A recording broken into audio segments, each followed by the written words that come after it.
Okay, come class, I want to begin.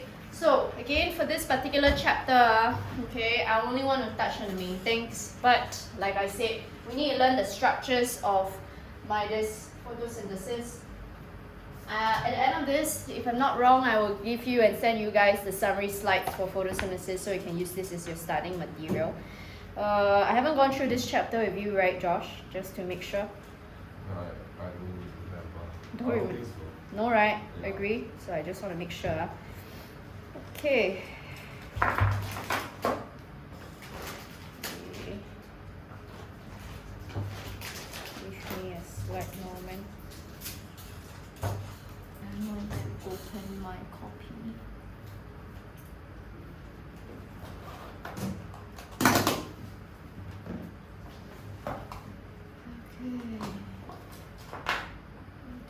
Photosynthesis.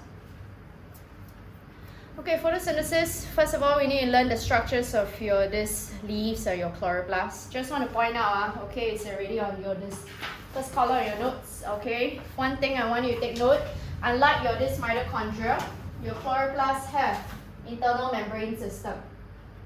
What I call internal membrane system. Internal membrane system, again, each of this is called a thylakoid. A stack of thylakoid is called a granum. Okay, so I repeat, this thing here is called a granum. Just learn the terminology so you're not confused. Again, sometimes connected each granum together are called the intergranular laminae. This is just terminologies, okay? Just good to know, not necessarily must know, alright? So, just good to know they are just called intergranular laminae. Okay, but again, what I want to point out is, you're this thylakoid membrane. So thylakoid membrane is one of the main things I just want to focus on. Tick up. Okay, first thing is, your thylakoid membranes, like this inner membrane of your mitochondria, they have actually a few features. So let's go through. Two features that I want to talk about for your thylakoid membrane. The first feature, take note, we always must write, it is actually impermeable to H+ ions. Why is there a necessity to be actually impermeable to H+ ions, Josh? There's one major thing you need to take note of. Why must it be impermeable? To maintain like the proton gradient. I know. So again, the proton gradient, usually the stroma, is it going to be having the higher or lower concentration of H+? Lower. So again, like what he said, you are actively transporting H+ across here. So concentration of H+ will always be low here, but inside your thylakoid space will be high. Now, second important thing is that we actually have high surface area to volume ratio. So can you tell me, Jane, what's the purpose of being high or having high surface area to volume ratio here? To hold? Not only that, what else? Photosystem. Photosystem, what else? Light harvesting complexes, alright? And your ATP synthase, alright? So I repeat again, So we need to have high surface area to volume ratio, I just dictation. Okay, just good to know, is to hold, okay, light harvesting complexes, your this photosystem 1 and 2, your photosynthetic pigments, and your ATP synthase complexes along your this membrane. Alright, so this is actually your this thylakoid membrane. And now, sorry. Now the next thing I just want to point out, besides this thylakoid membrane, second thing for you to take note is your this light harvesting complex. I realize some students do not know what it is. I'll just sketch this out. This is actually not in your notes, so good to know. I'll just sketch it out here so you know what the light harvesting complexes are. Give me a moment.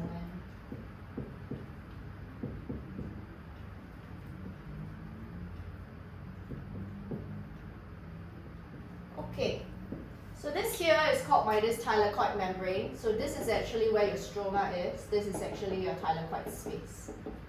You notice how inside this thylakoid membrane, okay, we actually have what we call your light harvesting complexes. We also have, again, this photosystem. Mainly photosystem 2 and photosystem 1. Even in front of photosystem 1, you also have light harvesting complexes. So right after or in between the two photosystems, okay, we also have your electron transport chain. So my question is, what is actually the function of your this light harvesting complex, and what is your light harvesting complex comprised of? Any ideas here? And what's the purpose of light harvesting complex? Let's ask a basic question first. What's the purpose of light harvesting complex? Do you know what's the role? What's the role of light harvesting complex? Any idea? Don't know? Please take note. This I've seen before, if I'm not wrong, in NY reading paper. Okay, so they ask what is the light harvesting complex and their role of photosynthesis. Just tell yourself the main role of the light harvesting complex. Either you tell me to consolidate, which is a keyword, or channel energy. To consolidate or channel energy in the photosystems. Alright, PS is photosystems. The idea is that why? Because you want to promote electrons to high energy level within the photosystem.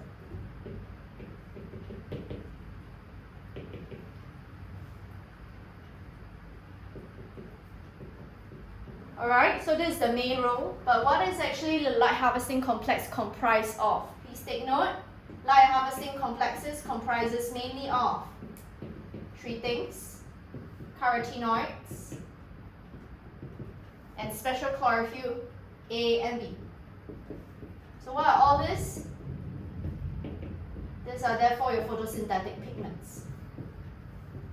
Because again, photons, please take note, is where your light harvesting complexes will actually again receive. So light harvesting complexes will help you distribute energy between your photosystems. So what do I mean? Like their role in the consolidation or your channeling of energy. One thing we need to take note, because when I say consolidate, we know that light intensity is not always constant throughout the day, right? Sometimes we have very high, okay, light intensity. For example, in noon. But sometimes we also have very low light intensity.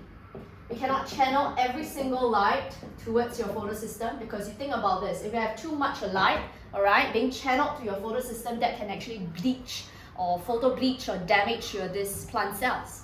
But again, if you have low light intensity, it may not be sufficient for photosynthesis to occur. So what is the purpose of my light harvesting complex? You just need to write. Idea number one, at high light intensity, this is actually to redistribute energy so that photo bleaching does not occur.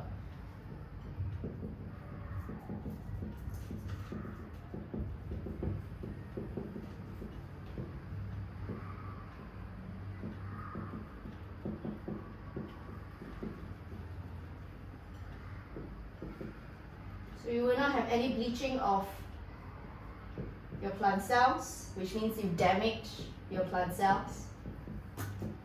Again, at low light intensity, idea is that you continuously ensure that you consolidate sufficient enough of energy, then you can actually channel towards your photosystem where you can have excitation of your electrons. So at low light intensity is to ensure channeling of energy so that photosynthesis will continue.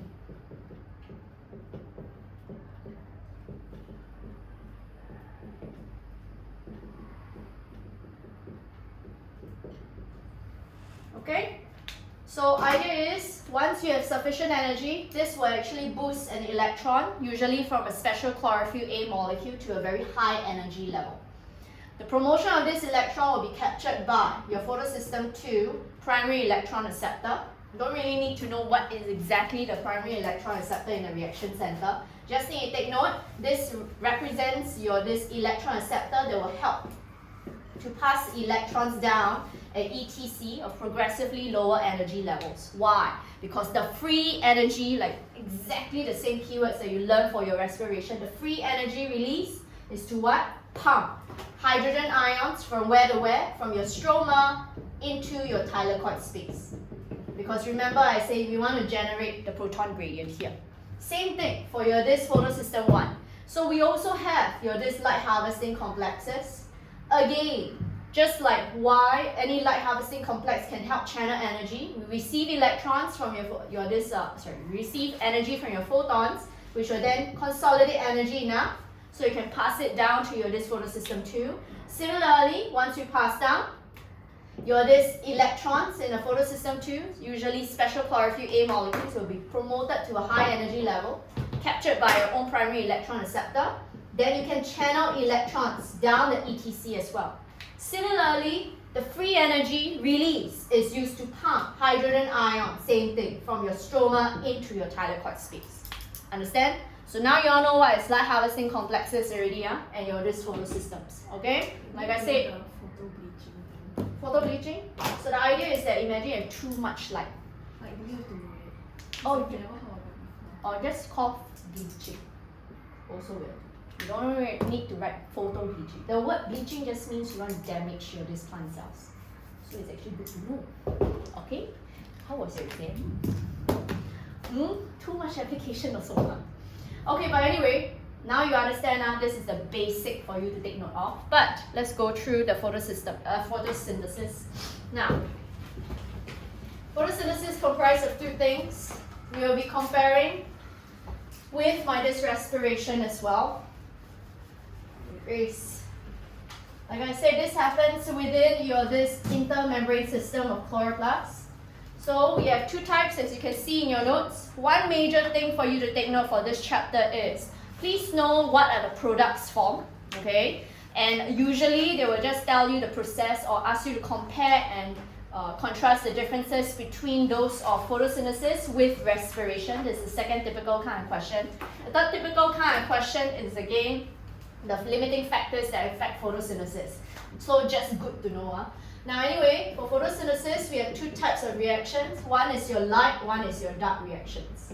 Today we are focused on your this light reactions. Please note, major thing about light reactions, just like respiration is, you must know the amount of products produced for each time of your this round of your this photosynthesis. Again, light reaction, we need to know the products. Products are always, mainly, number one, your this NADPH, or some schools use reduced NADP. The other one is ATP.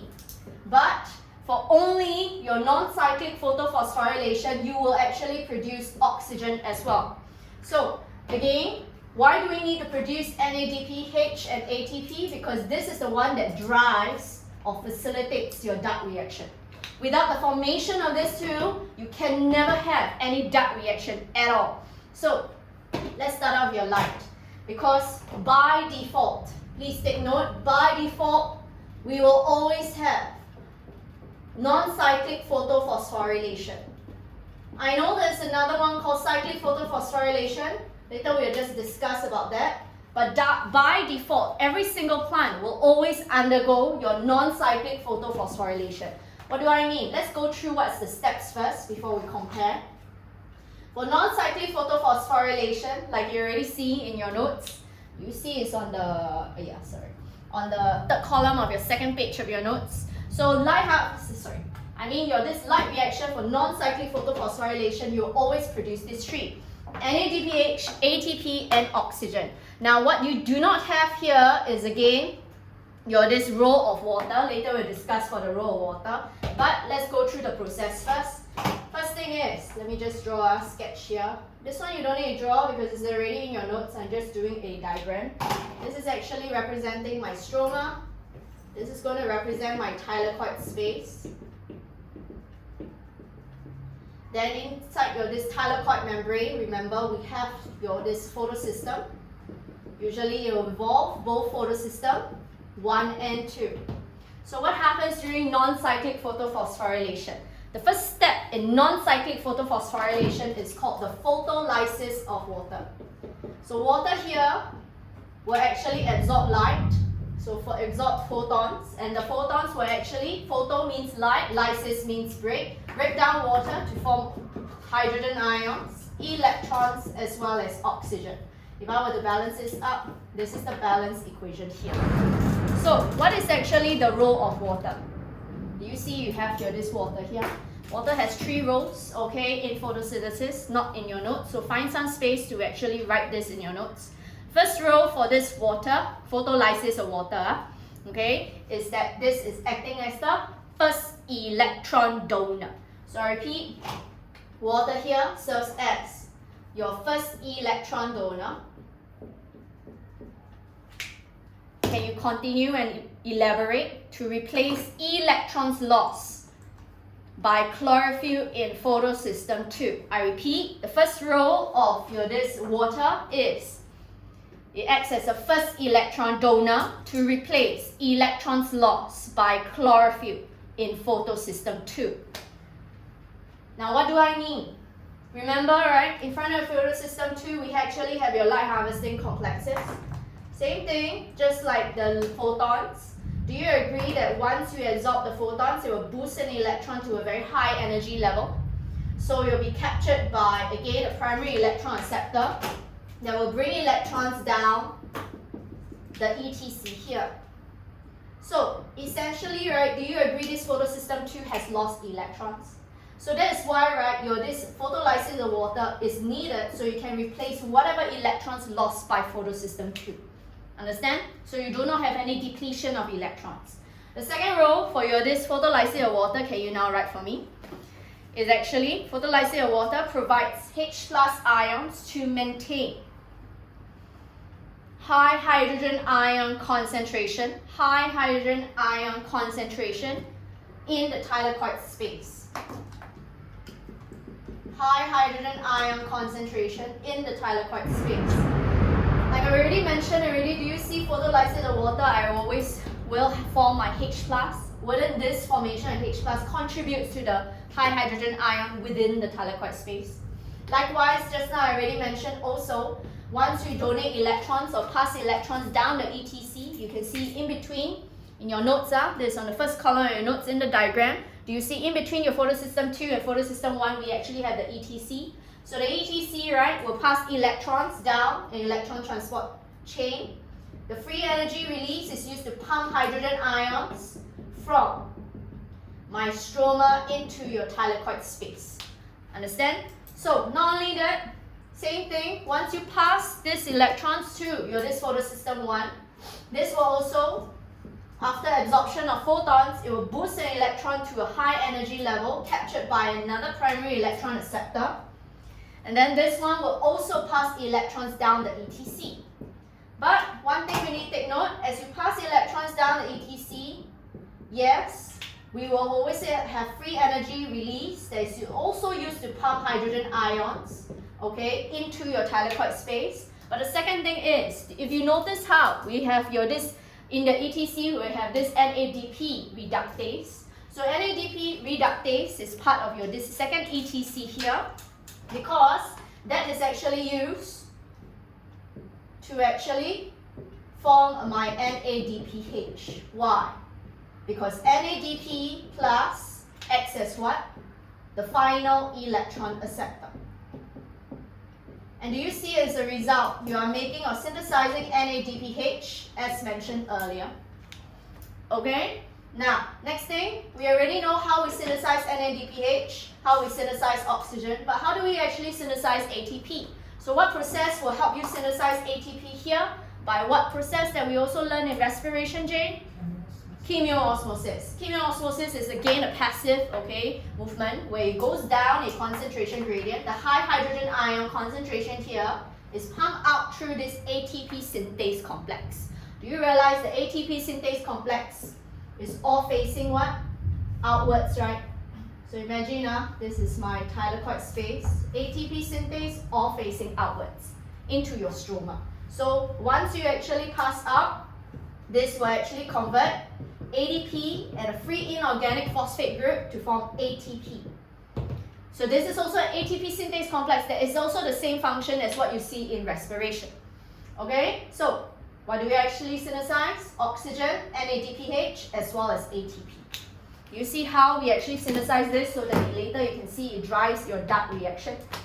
Okay, so yes. How does it work there? The chemiosmosis? Chemiosmosis, do you see once you pump hydrogen ions, you already have high hydrogen ion concentration. within the stroma. This creates that concentration gradient for chemiosmosis to occur, where hydrogen ions will move through this ATP synthase complex. Again, like what you learn in respiration, your ATP synthase complex is a rotor.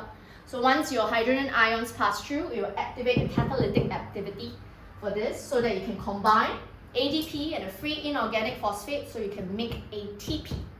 Now, we make ATP here is not for release energy. We make ATP is because you need to drive your Dart reaction, which is your Kelvin cycle that you'll learn later on. The movement is from there to there. From here to here, where my arrow is pointing. H plasma, because this is high ma, this is low ma. H plus here is low. That's why you go down a concentration gradient from the high concentration to low concentration outside ma. Remember I said this is your stroma, this is your thylakoid space. Understand? So it makes sense, right?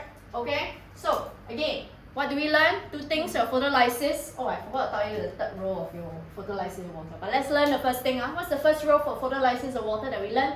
Share. Number one, acts as a 2, replenish. Special.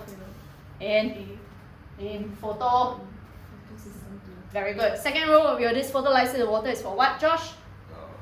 Right. H plus for Maintenance. limiting the high H plus concentration For for ATP synthase. Third role I forgot to mention, you can write now, is actually provides or release oxygen for respiration or aerobic respiration to occur. So I repeat, it releases oxygen for aerobic respiration to occur. Not as strong as the important point, the top two instead, you asterisk at the side because this is the top two more important points for the photolysis of water. If you repeat the second part first. For what? Photolysis of water. Yeah. Second point for photolysis, first point, acts as the first electron donor to what? Replace electrons lost by special chlorophyll in photosystem 2. Okay? Clear? Okay, now moving on. Next one. We have here your photophosphorylation. We already know generally what's the process. But then later we can see, right, how come we need NADPH and ATP for this Dart reaction to occur?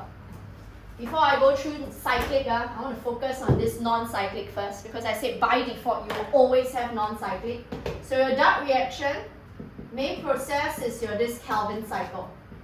If you all did the assignment paper that I gave out before, I don't know whether you all recall, the assignment paper was very poorly done because some of you do not know how to explain. So we are now focused on this, so there will be no qualms from now onwards whenever you want to describe your Kelvin cycle. Now, the numbers really matter. Can you all flick to your third page of your notes? I know it's down there, so you just see the board, use this as reference. So for this Kelvin cycle, I need you to take note. Later we'll write at the side, okay? But let's go through one round first. Whenever we have your formation of one glucose, we always involve your 3 RUBP molecules. Please take note, it's in your syllabus to know the name of RUBP, which stands for what, Josh? Yes. Because I said before, you are expected to spell before you can write the acronym. And you must know it's 5 carbon compound for each RUBP. Now, the first step in this Kelvin cycle is called what? J? Carbon fixation. So this is step number 1, carbon fixation. During carbon fixation, it's catalyzed by a particular enzyme called what, Jane? Rubisco. Please take note, you are also expected in syllabus that you are fixed. For every 3 RUBP involved, you will fix 3 carbon dioxide. Okay? But please take note, when you want to describe how you combine, right, this carbon dioxide with RUBP, please don't tell me you will form your PGA first or GP first. You must tell me you will form an unstable. Sorry, I must write the number, give me a moment. 6 carbon compound. So, again, this will actually form this 3 unstable 6 carbon compound. It is really necessary. If you all did the assignment paper, you'll realize, right, the answer sheet I gave you, this was bold and underlined. then can give you 1 mark. So after which, again, each of these 3 6-carbon compound will actually decompose or break down very readily, and then you can say how you'll form your 6 PGA. Some schools use GP. Usually I'll say follow your school acronym. Doesn't really matter, but you must know the name for this molecule called what, Shia? Glycerate phosphate. Glycerate 3-phosphate. I thought GP gets reduced to G3. Huh? I GP. thought GP first and then after that. Yeah lah, GP, I haven't G3P yet what? Haven't reduction, I still at carbon fixation. This breakdown ma. Also GP is called glycerate 3-phosphate. Yeah. Oh. Oh, you didn't know? Yeah. Now you know.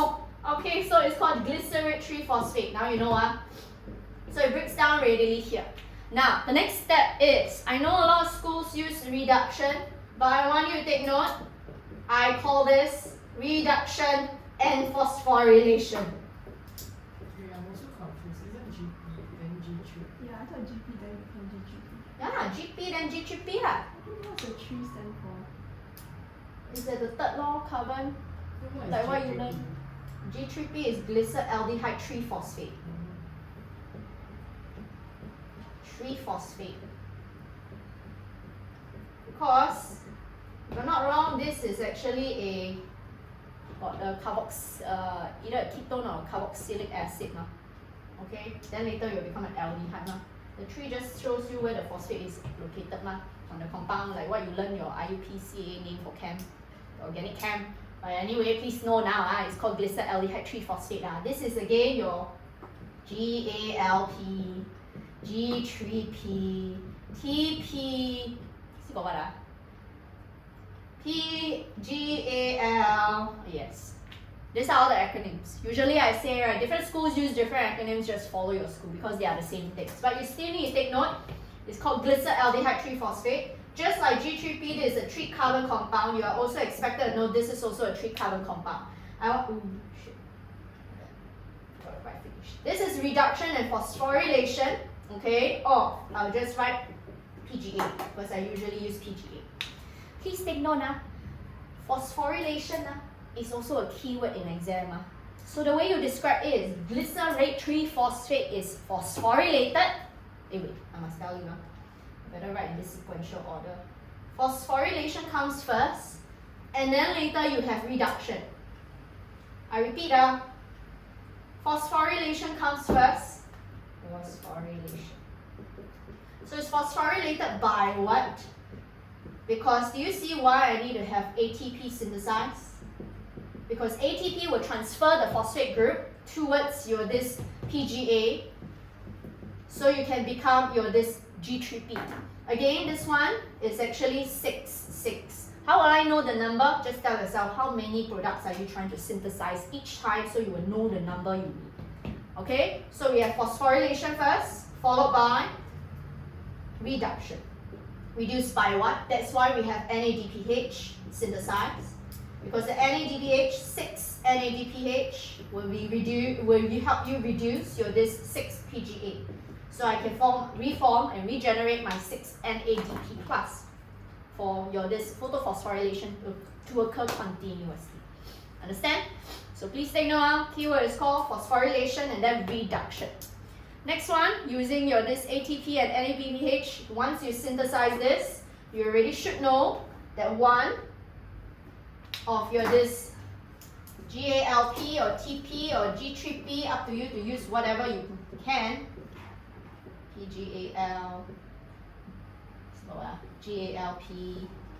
Okay, one of this will actually be used to form your this glycosidic bonds so that you can eventually form your this glucose monomers. Understand? So I repeat, next thing, how do you usually describe is that one of your this G3P, okay, is used to form your this glucose. Why? Because they are used in the formation of glycosidic bonds, alright, so that you can actually form my glucose monomers. The remaining 5,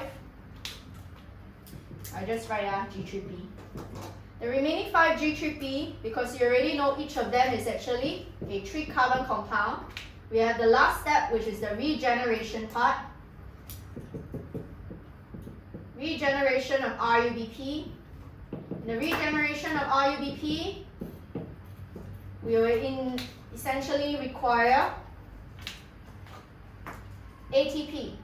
Can you guess sure how many ATP will I require in order to regenerate my this 3 RUBP? It's just rearranging your this 15 carbon compound in total.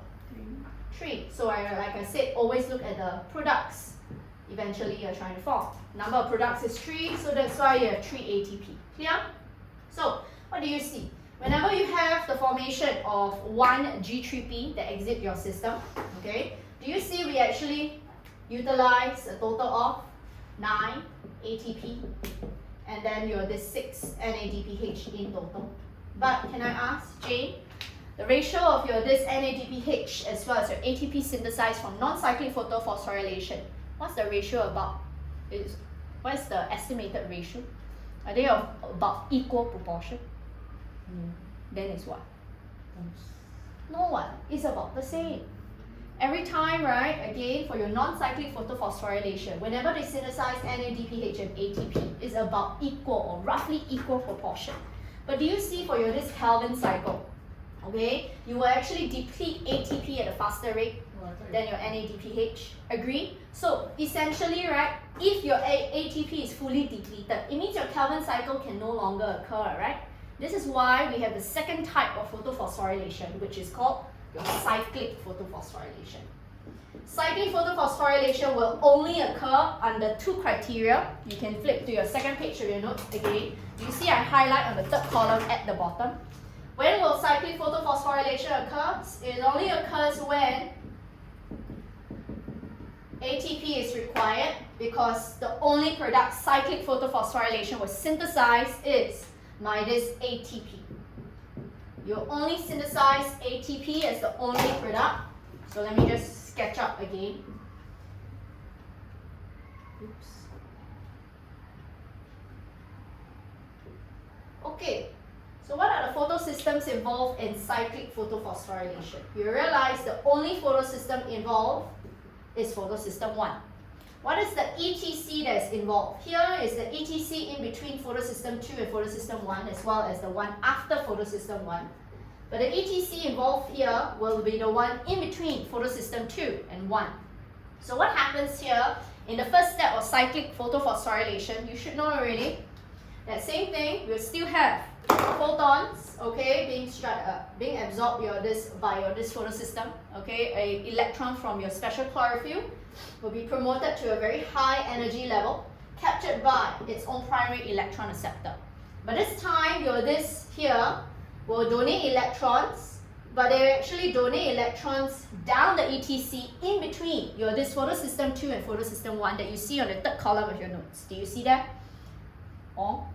Okay, so you go back again. So idea is, do you see the purpose of this? Is why is it called cyclic? Because it's following a cyclic pathway in opposed to your non-cyclic, which is a very linear pathway, okay, of electrons flow. So same thing, when you actually donate electrons, okay, down this ETC, free energy is actually released. This free energy is also used to pump hydrogen ions from your stroma into your thylakoid space, so you can generate the high hydrogen ion concentration here. So the high hydrogen ion concentration similarly will undergo chemiosmosis, where your ATP synthase will then convert,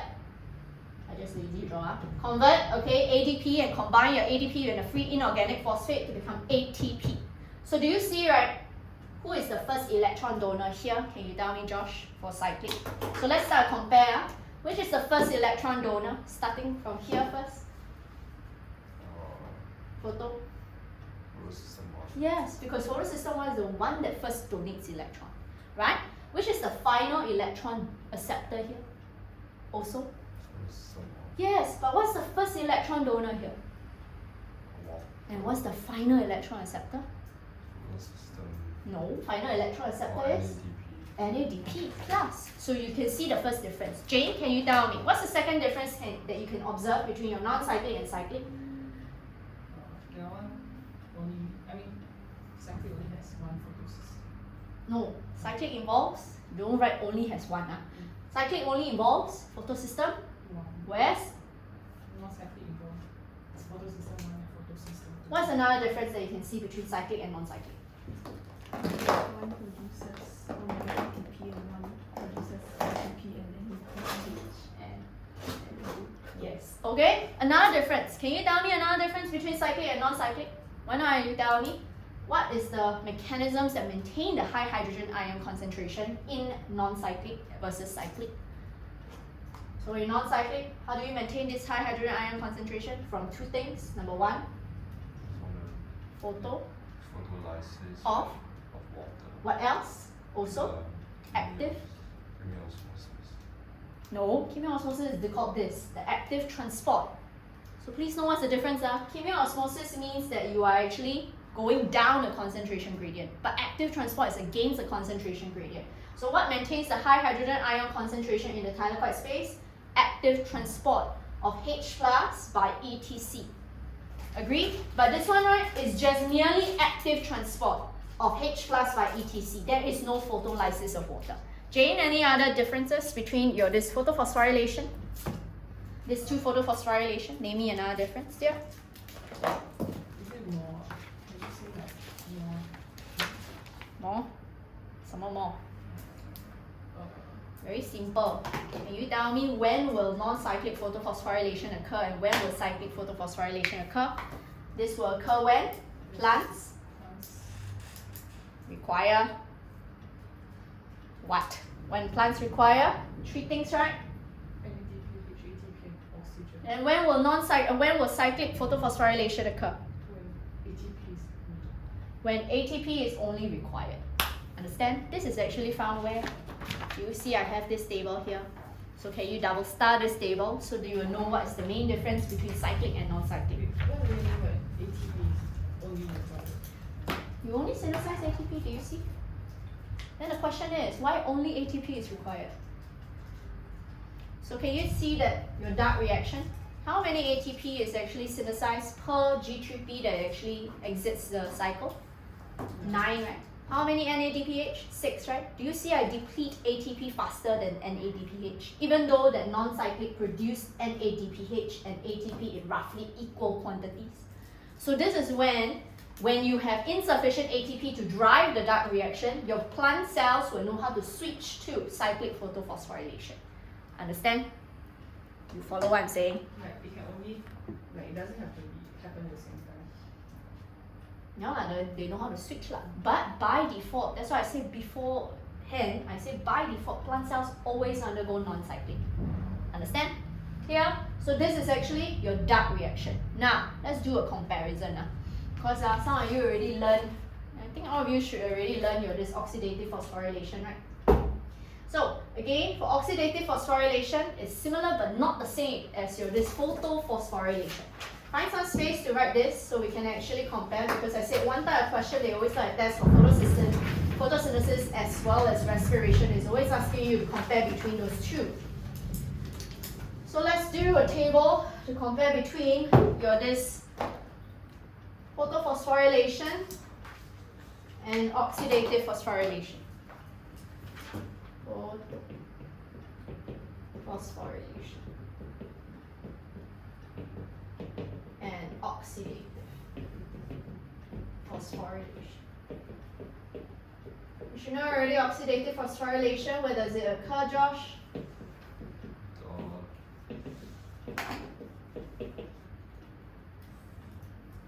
What's it called? In the mitochondrial membrane. Alright. What about your photophosphorylation? Occurs at the thylakoid membranes. Yes. Okay. So occurs at thylakoid membranes is the basic first difference.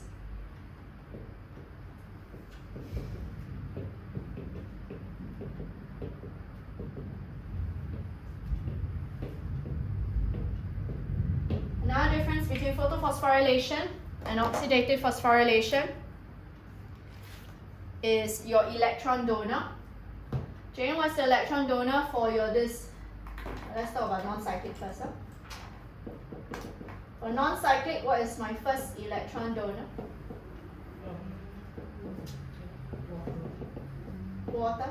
Final electron acceptor.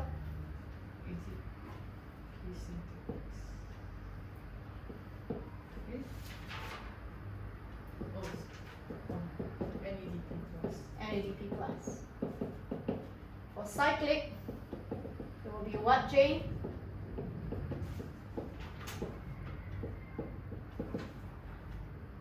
Photo? System one. Yeah, because it's the one that boosts electrons to the high energy level first, okay? Whereas your final electron acceptor is what, Jane? Yeah, I don't really get Do you see, again, for cyclic, do you know when will you undergo cyclic photophosphorylation first? ATP one. When ATP is insufficient, right? Second thing is, how does this first work?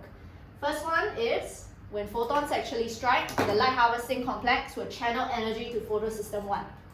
This will promote an electron in a special chlorophyll of photosystem 1 to a high energy level, captured by its primary electron acceptor. This primary electron acceptor will donate electrons down the ETC, but it's not the ETC that's here.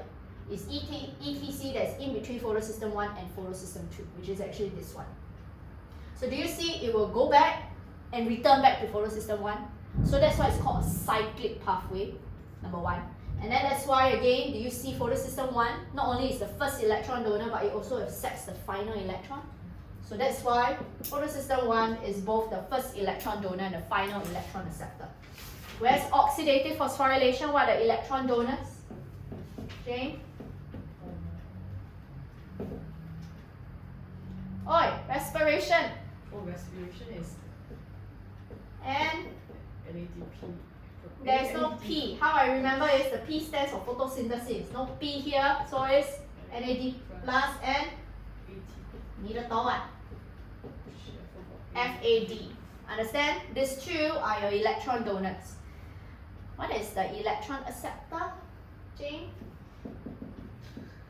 Wait. You breathe in what? Oxygen. Yeah. This is why plants, right? Do you see why it's so essential for photolysis of water as well? I mentioned before, photolysis of water has 3 functions, right? 1, 2, 3. First one, sure.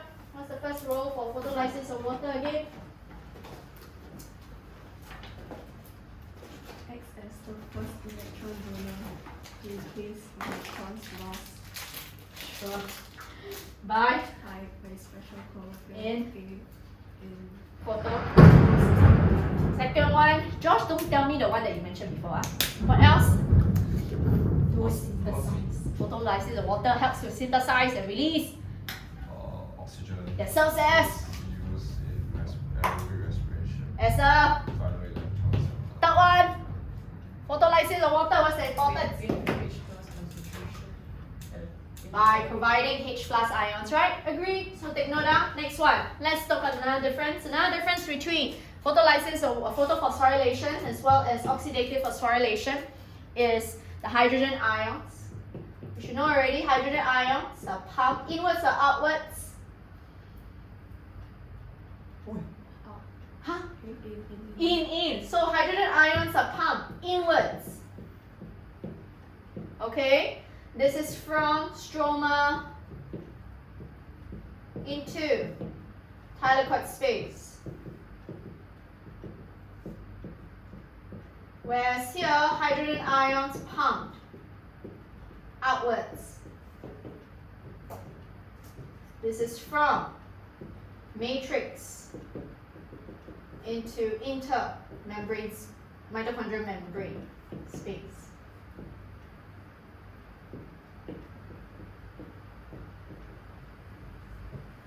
Another difference, because you already know pump outwards, right? Chemiosmosis, right? So H plus diffuses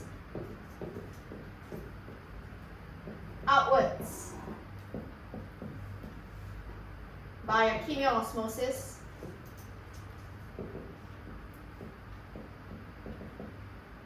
I'm not going to write where already because you should know it's the opposite direction. Whereas H plus diffuses inwards via chemiosmosis. Another difference I can also talk about is what is the energy for ATP synthesis comes from. So energy for ATP synthesis ultimately comes from light.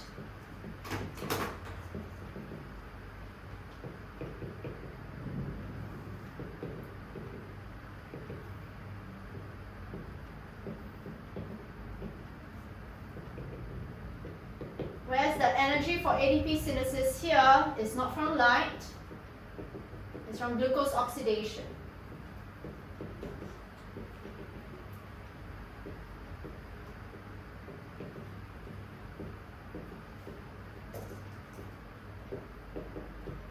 Okay, so please take note, they are not the same thing, so it's just to summarize. Anybody still have any qualms what is non-cyclic photophosphorylation and cyclic photophosphorylation? Nobody, Yeah, Ask. What's the definition of chemiosmosis again? Chemiosmosis is, in other words, ATP synthesis from diffusion of H plus ions from a region of higher concentration to a region of lower concentration across the ATP synthase complex. Okay, so like ATP synthesis, that process is chemiosmosis. Yes, correct. But chemiosmosis, please take note, is part of oxidative phosphorylation. So oxidative phosphorylation is all about the pumping of H plus ions and the diffusion of H plus ions. These two. Okay, clear? Now, next one. Let's talk about the other two cycles. We learned the Kelvin cycle, right? So let's go through the rounds. If this is actually a 4-mark question, just like the assignment paper that you did, let's go through one by one. Starting with you, Jane, can you describe for me what is this Kelvin cycle? How do you describe first? The first step? Rubisco. Yes, correct. Rubisco. Oh, why you speak like Yoda? Rubisco catalyzes. The formation of the intermediate. Okay, never mind. Can you? Huh? Isn't it? You know how to describe or not? Okay, never mind. We write down the step by step so you all have no qualms. If this is a 4-mark question, if they ever ask you to outline, you know they can test you in exams, right? Ready? First step, we want to describe Kelvin cycle. Number 1, you must say Rubisco catalyzes carbon fixation. This is for the first step. Rubisco catalyzes carbon fixation. Usually for 4 marks, you need to elaborate 1 or 2 points from each of this step. Okay, so how you elaborate? Where you say CO2 or carbon dioxide combines with. You write RUBP for now, but in exam you must spell out RUBP. Rubylose 1,5-bisphosphate. So RUBP to form an unstable 6-carbon compound. I repeat, elaborate from that point.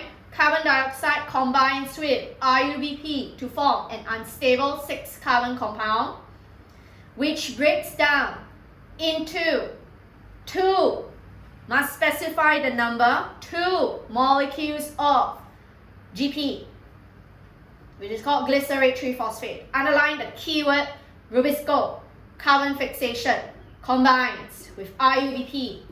I repeat, Rubisco, carbon fixation, carbon dioxide combines with RUBP, unstable 6-carbon compound, 2 molecules of GP.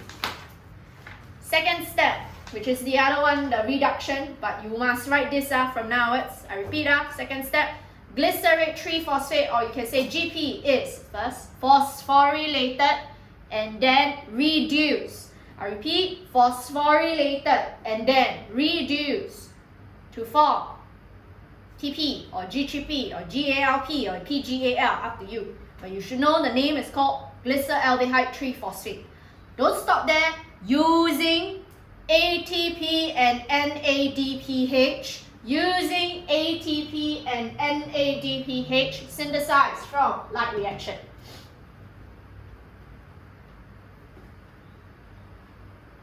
Okay, third step, you will say G3P, GALP or TP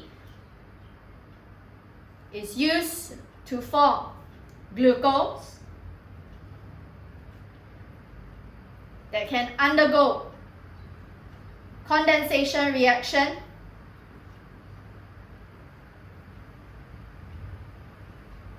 to be stored as starch. Okay, so take note.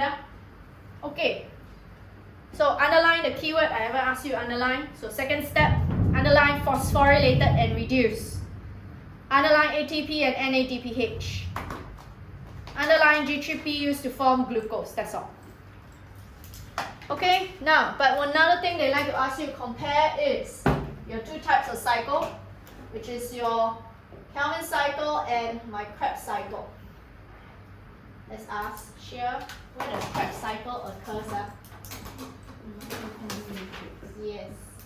By the way, Josh, for your this Krebs cycle, per glucose molecule oxidize. What are the products produced? Remember the number I gave you is what? 64226 what? CO2. Sorry, 6 NAD. H. 4 CO2 2 ATP. 2 FAD. yes. Okay, so please take note. So Kelvin cycle, first one is obviously location. You should know already this one occurs in stroma. Okay, of chloroplast. Whereas this one occurs in mitochondrial matrix.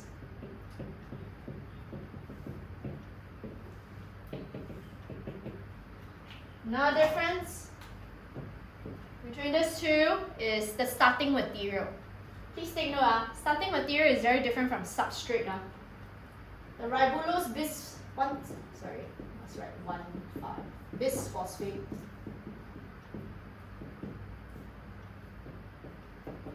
Must take note, it's not bi, it's bis.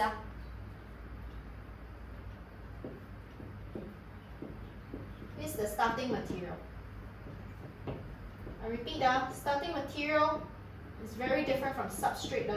Because later you'll see your carbon dioxide is the substrate. Whereas what is the starting material here, Jay? I expected in syllabus to know. Oxaloacetate. So oxaloacetate is the first starting material.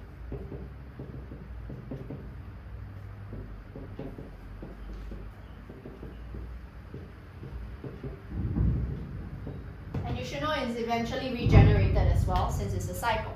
Carbon dioxide is the substrate here.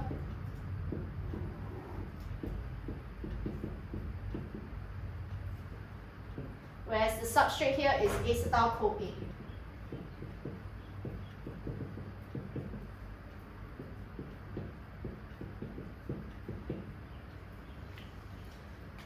What is the role of carbon dioxide is also another difference. Here, the role of carbon dioxide for Kelvin cycle is for what process, which we already learned? Carbon fixation. Yeah. So carbon dioxide is needed for carbon fixation.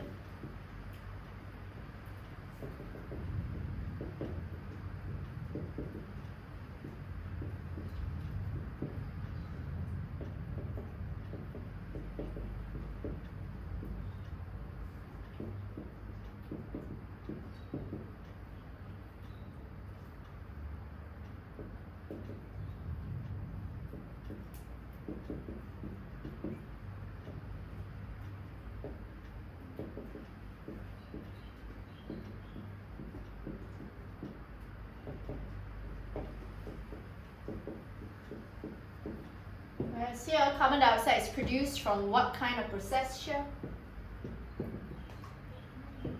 Oxidative. Very. So produce, okay, as a result of oxidative decarboxylation.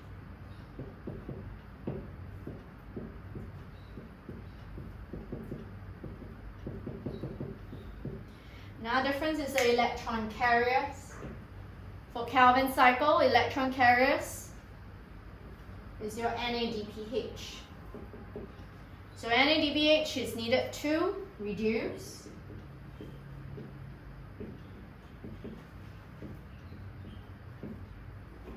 I write PGA, you can write GP, up to you, okay, to G3P.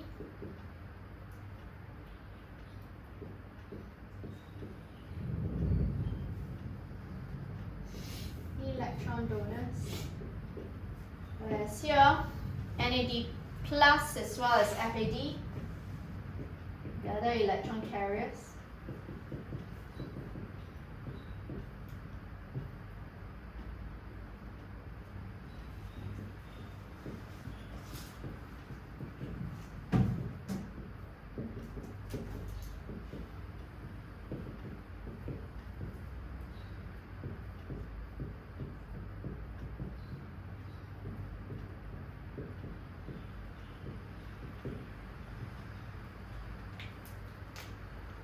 Not only that, ATP, you can see how you need energy through the hydrolysis of ATP. Whereas here, ATP is synthesized through what process, Josh? For here, we synthesize ATP always via what process in Krebs cycle? No, this Krebs. Sub. SLP stands for substrate. Substrate level phosphorylation. Yes. Okay. So again, ATP is synthesized via substrate level phosphorylation. Means you are transferring the phosphate group from the substrate to ADP. So you can synthesize ATP. In contrast, you need energy. Okay, through hydrolysis of ATP.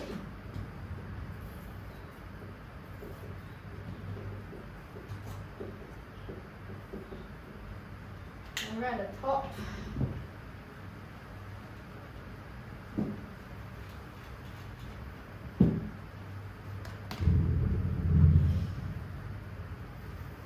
Another difference is the products. For Calvin cycle, we know for every 3 molecules of carbon dioxide, we can actually synthesize 1 GP.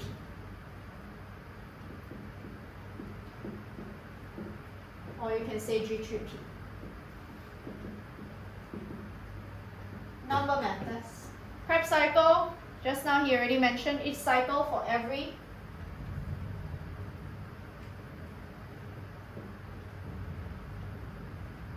glucose oxidized. Can you tell me, Jane, how was the products formed? Just now you mentioned 6422. 6 is what? Sorry, NADH. There is no P. I already tell you already. So again, you produce 6 what again? Continue. 4 ATP.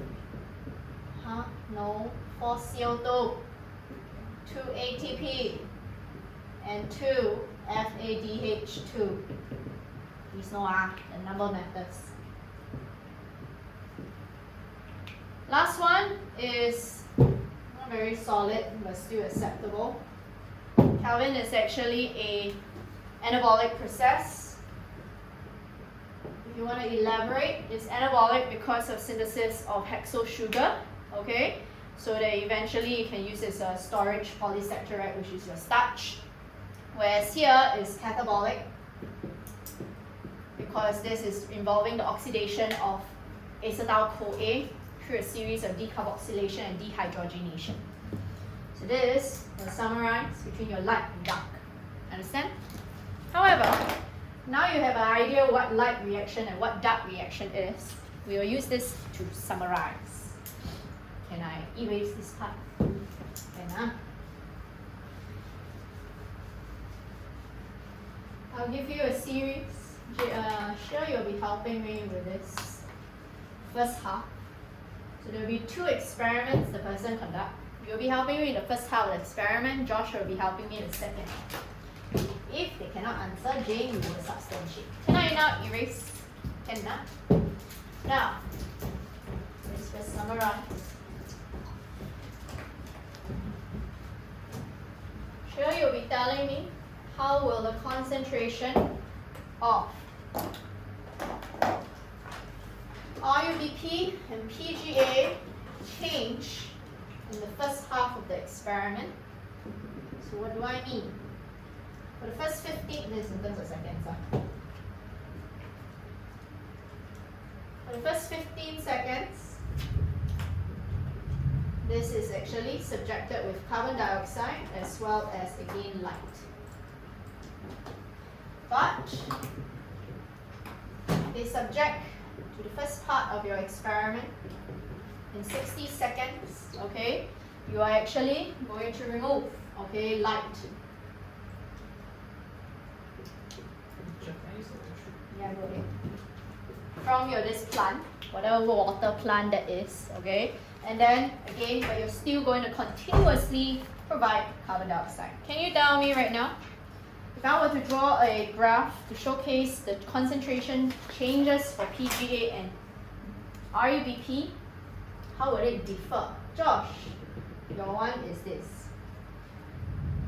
After which is subject to another 15 seconds of just light and carbon dioxide to restart the experiment. But this time, I will have again absence of carbon dioxide supplied, even though I continuously supply this plant with light. Can you now tell me how do you think this graph will differ?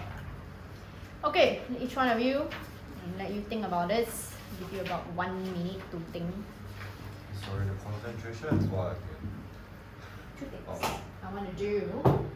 One is PGA or GP. The one in blue will be my RUBP. Understand? Okay. Sure, ponder already? Okay, come. You now tell me, based on your graph, how do you think your first will actually differ?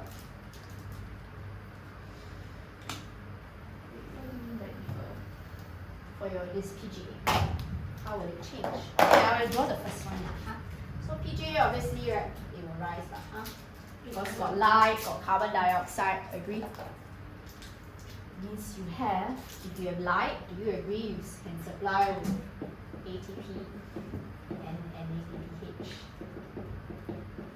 Can be synthesized. I thought like GP and RUBP was for the light independent. Yeah, but you need light, huh? You don't have light, you cannot synthesize this. Now how are you going to drive your dark reaction? Am I right? Okay, come. I give you the first one already. The PGA obviously will increase, right? Because you have ATP synthesizer and NADPH synthesized to drive your Kelvin cycle, right? So this time, if I subject 60 seconds, so no light and carbon dioxide is still continuously supplied. Can you now tell me how do you think the graph will actually change? Or will it actually increase further or decrease? Hopefully you know what I'm This asking. for what? This graph is for what? PGA. I say legend is in red already, PGA. I'm doing graph for PGA first. Continue to increase. Continue to increase. But you think about this, huh? What happens when you have no light? Kelvin cycle. Your ATP and NADPH, what happens to them? Will eventually become depleted, right? Agree? So if you have no more ATP and NADPH, can you tell me what steps are actually inhibited? Number one, is it carbon fixation? Will it be inhibited? No, but what? But what actually is inhibited? Your what's the and phosphorylation of PGA, or you can say GP, right? What else?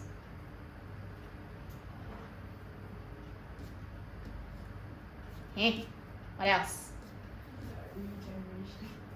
Regeneration. But can wait, when I ask you, we always have to see this. Okay, I draw again. You recall, first step in your Kelvin cycle, we know we start off with your RUBP. RUBP, we have how many?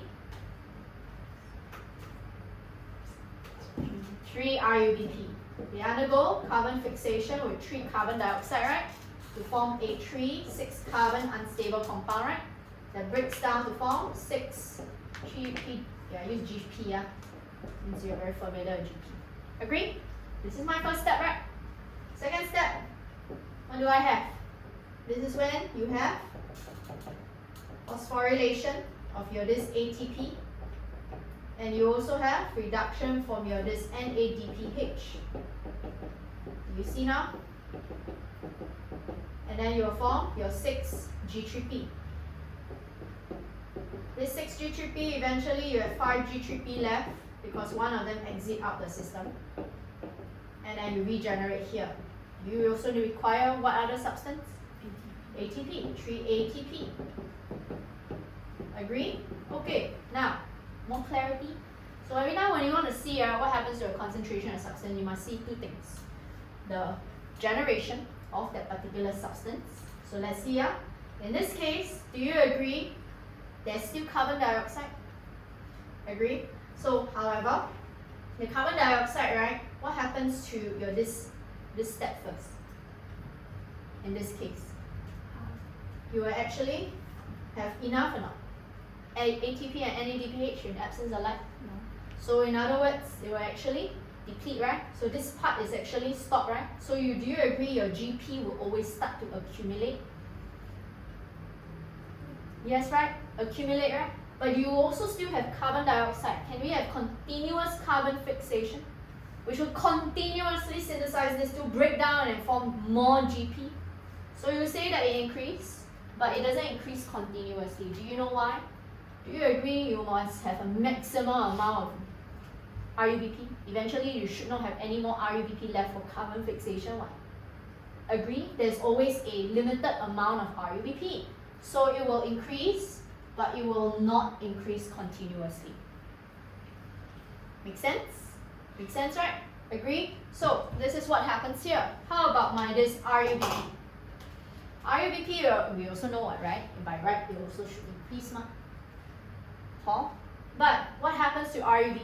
Do I still have carbon dioxide? Yes. That means whatever RUBP I form, it always undergoes carbon fixation because you have plenty of carbon dioxide, right? Agree? So, however, do you think we can actually undergo the reduction and phosphorylation of GP? So can I ever regenerate RUBP? Because I don't even have ATP that's sufficient enough to also have this regeneration RUBP, right? Agree? So in other words, this step inhibited, I cannot synthesize more RUBP. But what happens to RUBP? RUBP also will be carbon fixated to form this unstable compound, right? So what happens to the concentration of RUBP eventually, dear? It will actually decrease. Usually almost the time when it plateaus. Understand? Okay, your turn. From here, there's still a concentration. So I have now enough light. So I have enough light, it will start to increase again. Okay, Josh. What will happen, because this one you obviously know what, right? It will increase, right? What will happen to your this ATP? Sorry, what will happen to your PGA here? So we must relate because light reaction is related to your dark reaction. Like PGA will drop. PGA will drop, but drop continuously. No. Then Like just drop and then like like that. okay. Then after that, let's say subjected 60 seconds of no carbon dioxide but have light. Then how? No carbon dioxide means got any carbon fixation? No. So let's start out with RUBP first. No carbon fixation, that means RUBP will just stop down here, right? Yeah. Slowly accumulate, right? Do you agree that I can synthesize more and more Yeah. G3P? Same thing, right? So the first one, if I actually synthesize, okay, because I have sufficient light, I can synthesize again ATP and NADPH. I can continuously make more and more RUBP. Your RUBP eventually will what? Increase, right? Continue increase until Yep. like the constant. Yep. How about PGA? In this case, what happens to PGA? Because you have no carbon dioxide. Like then it will just That means this it will just hot, right? continue to decrease. So it will continue to decrease. And eventually it will just become Yeah. 0. So know the difference. I'll just write here ATP and NADPH can be synthesized.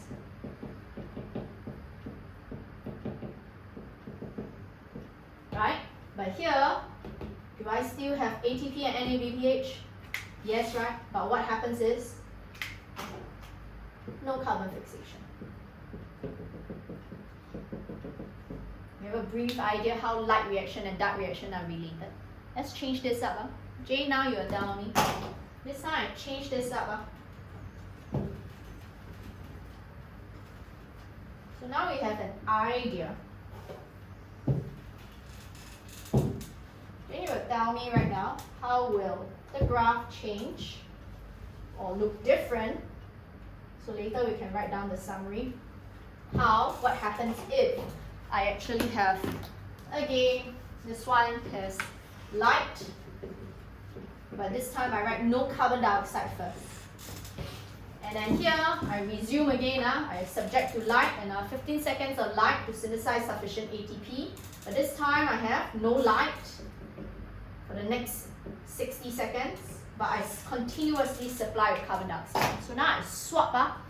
So can you now tell me, starting with your this PGA first, you continue the whole thing. Starting with PGA, how will the graph actually differ? There's no carbon dioxide, so No carbon dioxide, so what? cannot produce GP and then G3. So again, you cannot produce GP and G3P Yeah. because there is again no carbon fixation, right? So how will the PGA look like? I'm asking you right now, the concentration of PGA. Constant. So PGA will constant. You sure? You think about this, I already say whenever you want to consider the concentration, you have to think about two things. The pathway in which it synthesizes that product and what happens to that product. Do you think that any of this reaction is it stuck? Think about this, you have no carbon dioxide, no carbon fixation. So it means you are stuck here, right? Agree? Can I synthesize more and more again? GP. It just drops. So it drops. Drop to 0 or just drop and plateau at some point. 0. So it will drop to 0.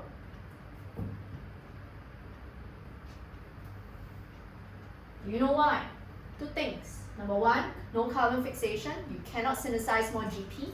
Another thing is, again, you have sufficient light. So this step, which is phosphorylation and your reduction of GP can occur. Not only that, you also can have regeneration of RUBP. So that's why we have this two steps. More and more GP will be actually depleted. After which, what happens to your RUBP, Will it continue to increase? No, it drops. Huh? So But you think about this, you can have this step one. RUBP is stuck here. So RUBP is not converted at all to GP one. And then I keep on synthesizing RUBP because I have sufficient light. Do you agree? So in other words, it will fast. and yes. So we reflect you about the same time. Sorry, I know it's to scale. Don't draw much more significant.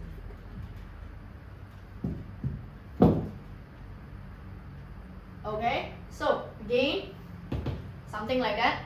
After which, when you have light and carbon dioxide, everything resets, right? So what happened to the concentration of GP? It was increased again, right? Because again I have carbon dioxide, your RUBP can now undergo carbon fixation, right? So it will start to decrease. Okay, next thing. This time, right, let's say I'm got carbon dioxide, that means you've got carbon fixation, but you have no light. No light means what? You don't have any ATP, you don't have NADPH, right? So here, where is it stuck at? This step, right? Can I synthesize more RUBP? Because there is no phosphorylation and reduction, there's no regeneration of RUBP, right? But do you agree you always have continuous carbon fixation? So what happens to your RUBP eventually? It drops. Yes, depletes. PGA will continue to increase. But eventually it will plateau somewhere because you have no more RUBP to generate more GP. You understand? So know how to draw the graph. Now, you all draw this graph first, then later we'll write. understand the second one. This one? Like, okay, I understand now. Oh, okay. Can you all draw this graph first? Because I want to actually give the step by step. Whenever you want to describe, I'll just write here first. This is again to explain how come your this PGA or GP or RUBP will change with these conditions. I said already, whenever you want to see, okay, whether the substance will increase or decrease, you have to think about, okay, the process that generates that substance and the reaction that substance will undergo. I repeat, whenever you want to see what changes in concentration of that substance will occur, always consider two things: the process that generates that substance, and number two, the chemical reactions that substance will undergo. So let's start off with this first one. We already know ATP and NADPH can actually be synthesized here. We also have carbon fixation. But how come your this, I'll just write it. How come your this PGA or GP will actually decrease? Because we know that carbon fixation cannot occur. And carbon fixation cannot occur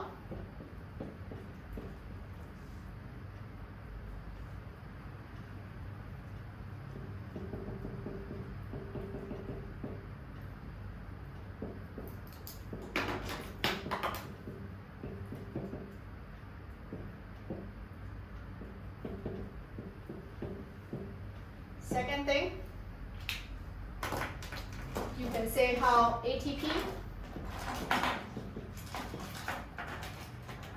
and NADPH sufficient for phosphorylation and reduction of GP.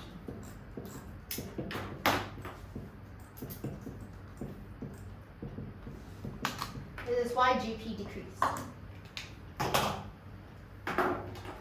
Again, for this one, you can say how your regeneration of RUBP can occur.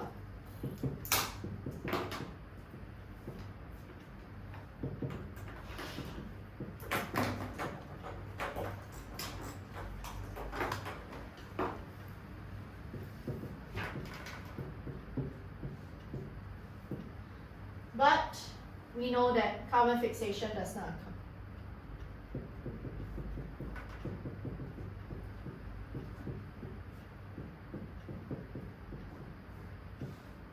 So that's why your RUBP can accumulate.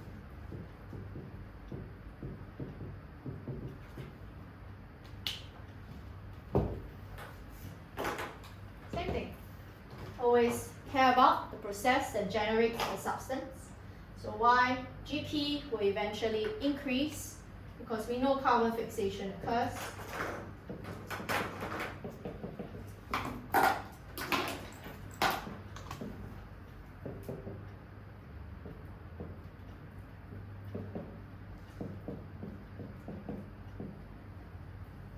However, insufficient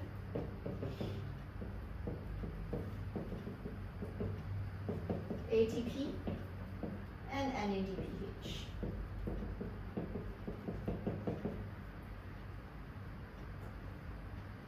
To phosphorylate and reduce GP.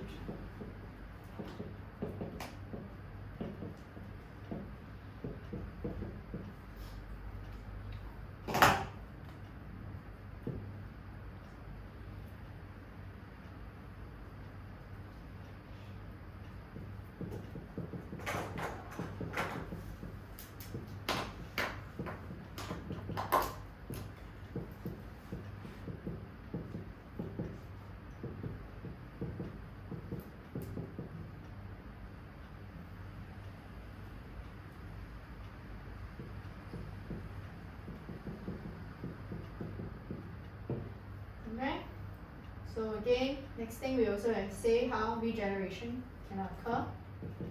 ATP insufficient to regenerate RUBP. Because a lot of students always think about just one step, but I said already always must think about the process that generates the substance as well as the reaction the substance will undergo.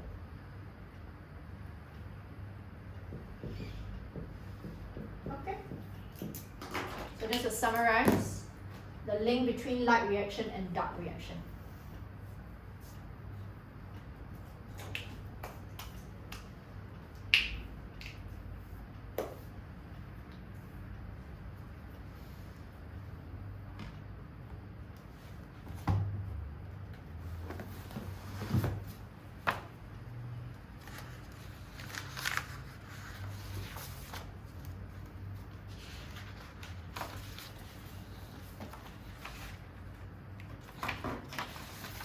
Anyway,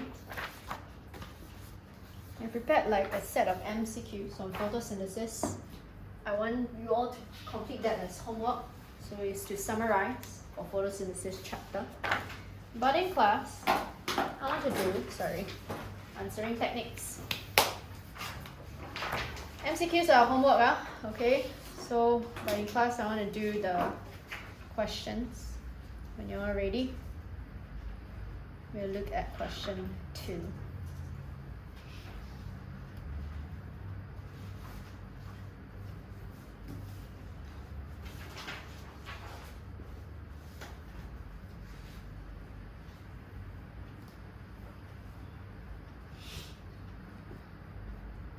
Wait, give me a moment.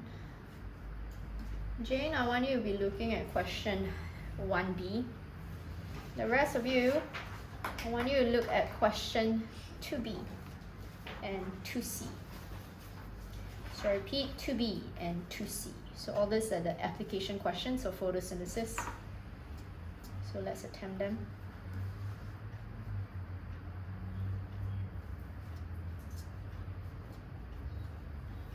I'll let you look at the questions first before we tackle the data analysis.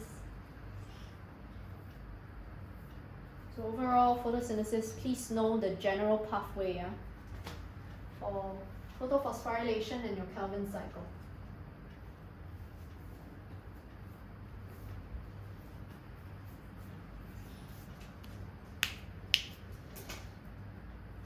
Jane, they gave you one full paragraph on the dye DCPIP.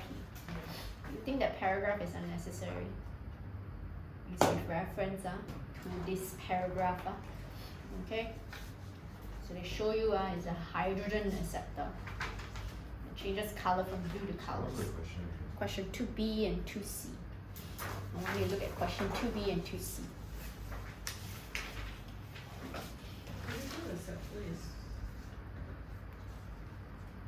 Accept hydrogen. So now let's see the question. Help you, Jane. For your 1B, they say chloroplasts isolated from the leaves.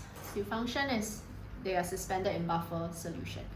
So they already say the buffer is same water potential as chloroplast, so we can eliminate the water potential factor.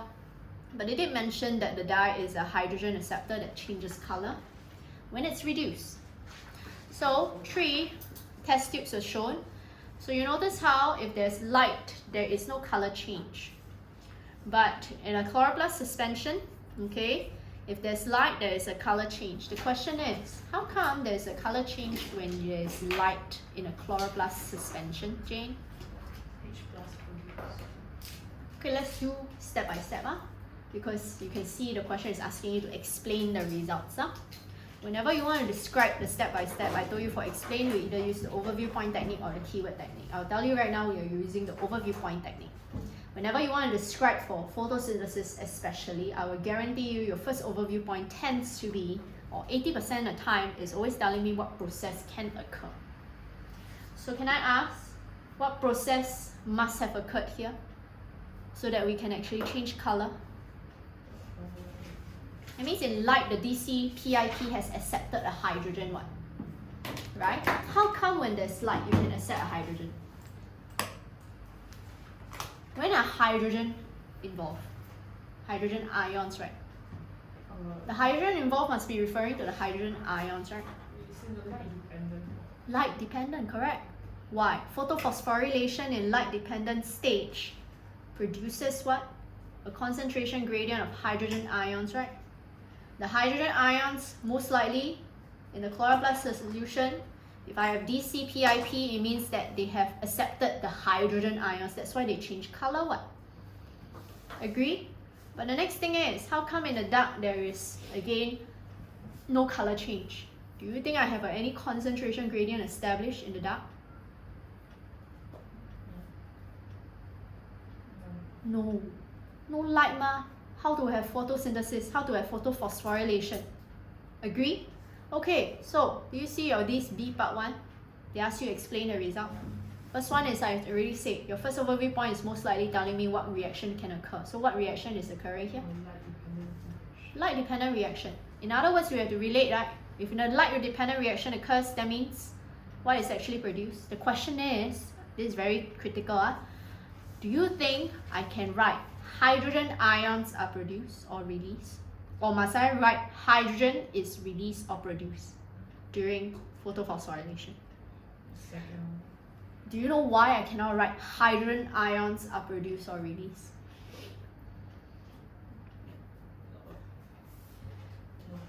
Because one thing you see inside the question is hydrogen ions are never produced or released. They just change in concentration. But in this particular question, they said already DCPIP is a hydrogen acceptor. They never say it's a hydrogen ion acceptor. You learn in chem that hydrogen and hydrogen ion are different substances already, right? So because they insist that this dye is a hydrogen acceptor, so we just need to state that hydrogen most likely is produced or released.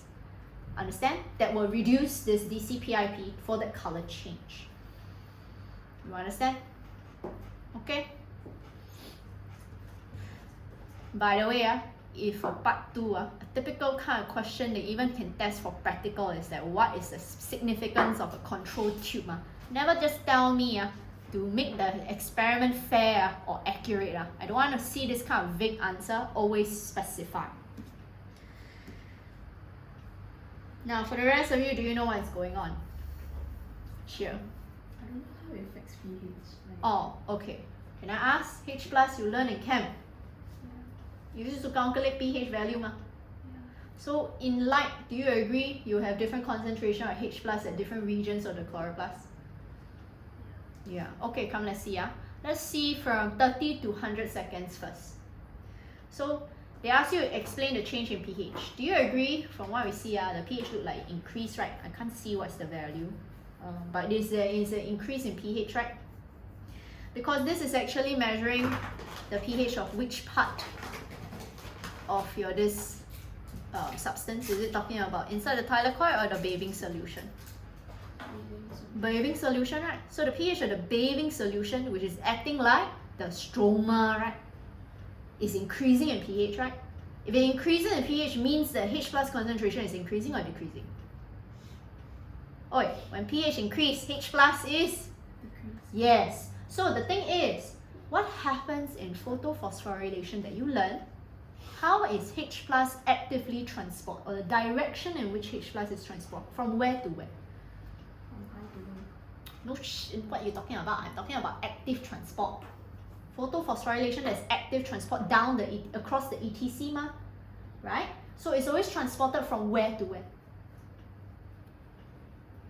From stroma to Thylakoid space. So from stroma, which is acting like the bathing solution, right? In this case, to the thylakoid space, right? So isn't that going to have lesser and lesser H plus in the stroma or the bathing solution here? Less and less H plus. Will it also account to why pH will increase? So do you understand why now? Okay, but they ask you to explain. So when you explain, how do you actually explain? You must tell me how you cause the pumping of H plus. You cannot straight away say H plus is pump. Okay, you must explain 为什么 the H plus can be pumped. Where is the energy release coming from?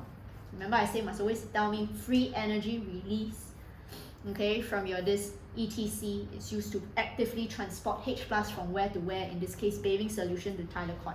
But where is this free energy released from? Where is the flow of electrons, or how are the electrons able to flow down the ETC? free energy. The idea is, okay, what's the starting point first? When there's light or actually strikes the chlorophyll A molecule, you must tell me how this electrons from your chlorophyll A will be captured by primary electron acceptor. That one is necessary. If not, where the electrons come from to be passed down the ETC, and then where you get the free energy. So you must start from the top. You understand? Okay. Then the 760 to 900 seconds. What happens to pH there? 700. I'm talking about part 2. What happens to pH? Decrease. pH decrease, right? The question is, this is when you have DNP inserted. Did they show you any information what DNP does? Shut down In other words, will I be able to maintain concentration gradient? No. So in other words, if there's no concentration gradient, can you have, again, differing pH? No, so that's why pH will actually decrease because you're supposed to have lesser H plus in the bathing solution, but now you have more than expected. No? You understand? You know what's going on, huh? Okay? Josh, any questions? Like, it was like for cyclic, like photophosphorylation, Hmm? the H plus is bound inwards from the stroma into the thylakoid space. Hmm? Then it diffuses outwards via chemosmosis, like at the end. Yeah, so you realize active transport is always in the opposite direction in which the ATP synthase is facing. So if the ATP synthase is facing outwards towards the stroma, pumping is pumping inwards. So overall, where do the H plus ions like end up? It's like a cycle, no? Like I mean, you pump inside, then you pump outside. So So the idea areas will is- have changes in pH. Idea is we know that diffusion will always occur. Yeah. Okay, so but the plant cells are capable of always undergoing active transport provided there is light. Okay, so active transport will always make sure there's a maintenance of a higher concentration of H plus inside the thylakoid space, so that chemoosmosis will always occur, at least in the presence of light. So it's always a cycle. So the when you say H plus is pumped into the thylakoid, so like inside the thylakoid, like the pH will increase. Is it then like outside will also increase because? pH increase is because the bathing solution is acting like a stroma. Yeah. So you pump, right, is from stroma into the thylakoid. Lesser pH in stroma, right? If lesser H plus in stroma, right? Lesser H plus, that means pH will increase. What? Yeah. But then later, right, if I add DNP, they give you information about DNP, that DNP will shuttle your protons across, right? It means that it will, again, cause H plus to essentially be able to diffuse across this thylakoid space. Across your thylakoid membrane, my bad. Thylakoid membrane. Can you establish that proton gradient? No. No, it's very difficult for that proton gradient to be established because every time you have active transport of your H plus by the ETC, your DNP will diffuse back into your stroma. So in other words, you cannot generate sufficient amounts or the concentration gradient is going to be gentler compared to the ones without DNP. Okay, so we are just comparing concentration gradient.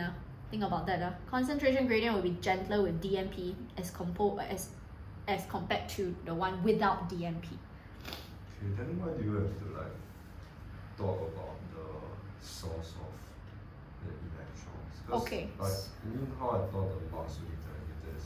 So number one, right, I said before we have to code data. Yeah. That one you know we want to increase pH from what to what, code data. But the thing is, why do I tell Shreya just now that I need to talk about how the electrons, okay, can even flow down the ETC. You cannot just say that, oh, there is light so electrons can flow down the ETC for energy to be released. Yes, that is important, but where the electrons originally come from?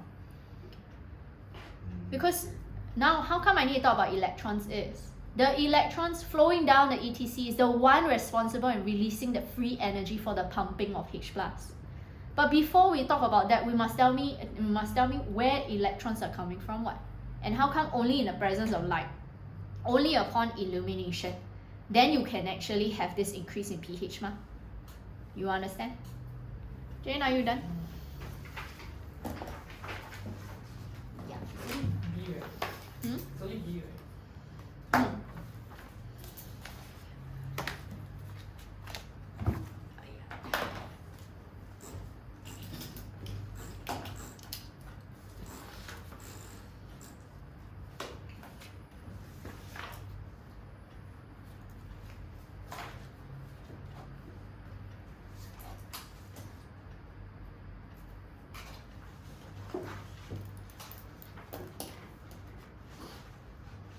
Can you though write hydrogen produced from the establishment of a proton gradient? Because the idea is that you telling me proton gradient is also telling me the H plus ma. And I told you already. How you know is it H plus? By the way, we are just learning a subset of the process of photosynthesis. Light dependent, like your photophosphorylation, is just one part of it. How from the H plus you can sometimes synthesize more hydrogen is a different matter. Okay? Not on your syllabus to know. Don't write from this. You just say that can produce H plus. Okay? Idea is DC can accept and change color from blue to colorless. I'll give you this mark here. Wait, as in like I'm supposed to write about H plus. No, you're supposed to write just hydrogen is produced. I told you just now you cannot write hydrogen ions produced ma. But then if I write proton gradients, I'm suggesting there's H plus. Proton is what? I mean, Yeah. Okay, let's see. Ensure that any color change is due to sure chloroplast. What will happen to chloroplast if they are suspended in distilled water?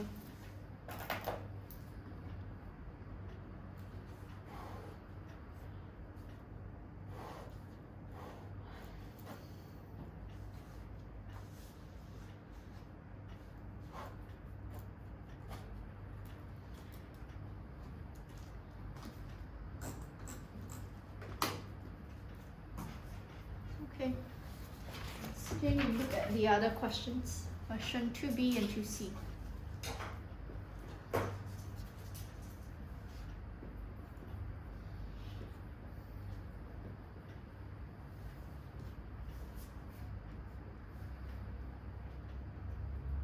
wait, as in for the first one, when they explain the results, I don't need to talk about the reaction.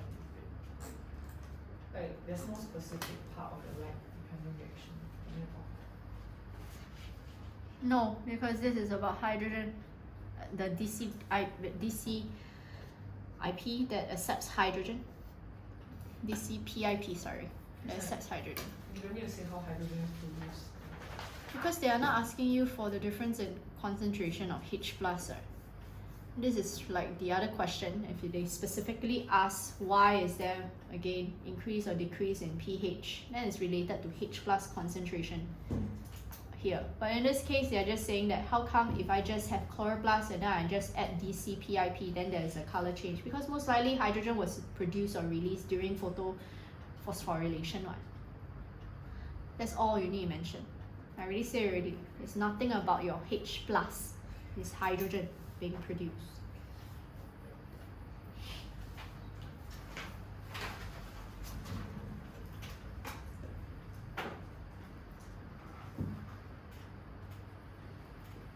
By the way, do you know hydrogen? Why is it produced during photophosphorylation?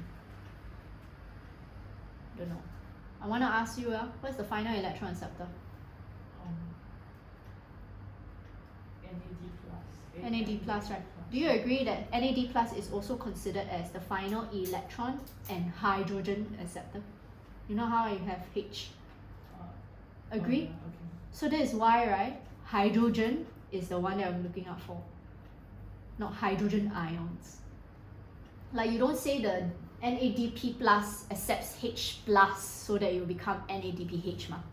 You will say it's the electron and hydrogen acceptor ma. Because it's accepting the electrons from the ETC it's receiving and the hydrogen that is produced in the process of photophosphorylation. This is why I also for part 1 I cannot accept hydrogen ions, only hydrogen. You understand? This is why hydrogen is also involved. How's hydrogen produced? How is hydrogen produced? Like in order to reduce the NAD plus, not only you need to donate the electrons to it, you also must donate a hydrogen, which is also produced during one of the process. I don't say it's produced. I think one of the hydrogen atoms is actually involved. There will be hydrogen atoms that's released by the chloroplast, so you can reduce by this reductase enzyme. Oh, but we don't need to know how it's produced, just know that it's produced. Okay?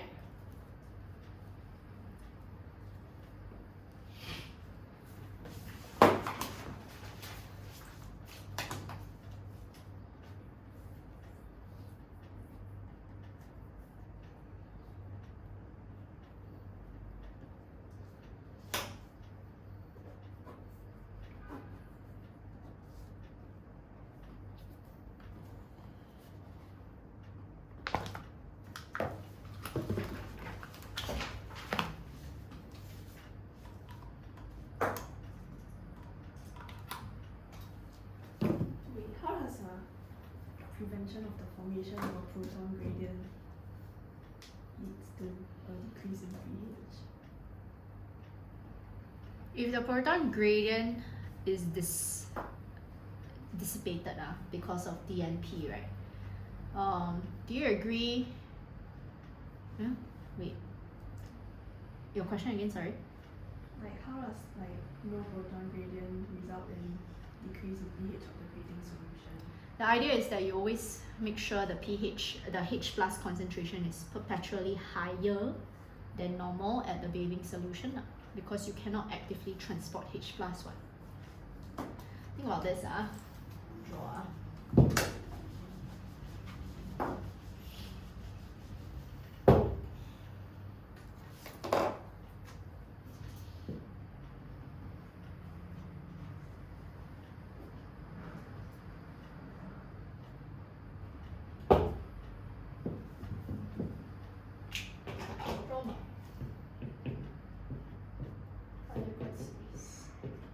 Imagine your stroma is your bathing solution now. The active transport is happening continuously. So imagine continuously you're always trying to transport H plus into the thylakoid space. Will you actually always try to maintain much higher H plus than you're here? So pH will definitely increase, right? But imagine you dissipate this. So I have active transport, but the DMP keep on diffusing and shuttling the H plus. Previously concentration, so do you agree? If I keep on shuttling H plus, I'm like have much higher H plus concentration inside the bathing solution than normal. If you have more H plus, isn't that the pH again? Oh, this is shuttling from into diffusion of H plus. This is measuring what? Give me a moment. Bathing from where? They say shuttle from electrode was changes in the bathing solution. Oh, okay. So in other words, they're shuttling back to maintain concentration. DMP added. With DMP added, I will have bathing solution. Oh yeah, correct. Correct. Very confused. So I can like have H plus constantly diffuse across because of DMP. So I have actually higher concentration of H plus than normal. More H plus, isn't that pH going to decrease as compared to original? That's why, right, it's not about dissipating of your proton gradient. In this case, you're just saying that how DMP facilitates diffusion of H plus, okay, from thylakoid space into bathing solution. That's why your pH can decrease. That's all. You just need to mention this. Okay?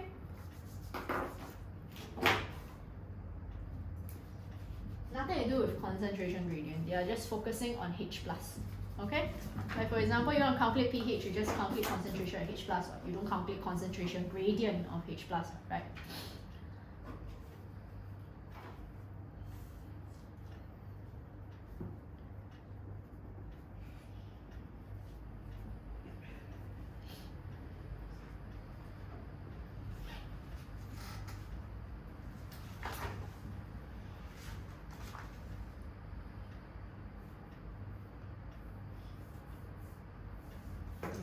But then like if from 30 to 100, if there's light, wouldn't the H plus go to the thylakoid?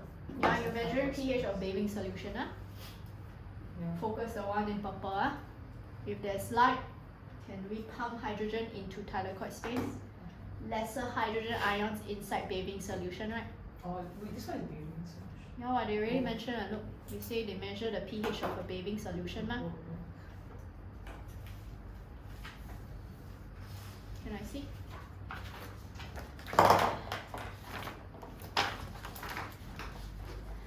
that you quote data because I already mentioned before, always quote data here, even if it's explained.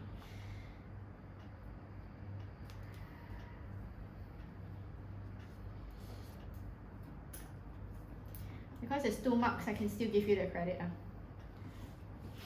Free energy from striking. Wait, hold on. No. This free energy you cannot write here. Let me explain when do you use the word free energy. When there's light, right? The light strikes the photosystem, right? To boost an electron to a higher energy level that will be accepted by the primary electron acceptor first. When do you write free energy? This is still not free energy because light energy is not free. The light energy is consolidated and channeled to excite the electron. So you cannot use the word free energy. When can we use the word free energy? When you are donating electrons down the ETC of progressively lower energy levels. Energy is lost, what? Lost as what? That is the free energy that you can mention. So free energy released from the transfer of electrons down the ETC. Then you can write as free energy. It's used for active transport of H+. Understand? So terminology really matter. If I'm the J, I cannot give you credit because of this free. And light energy wasn't free. Yeah? Okay? Can I just say energy? Yes. Huh? Why must you write energy? Why can't you just say that the photon of light strikes the chlorophyll A to excite an electron to a high energy level to be captured by a primary electron acceptor? That's all. Don't need to say energy. The energy you only talk about when you transfer electrons down the ETC, then use the word energy. Okay?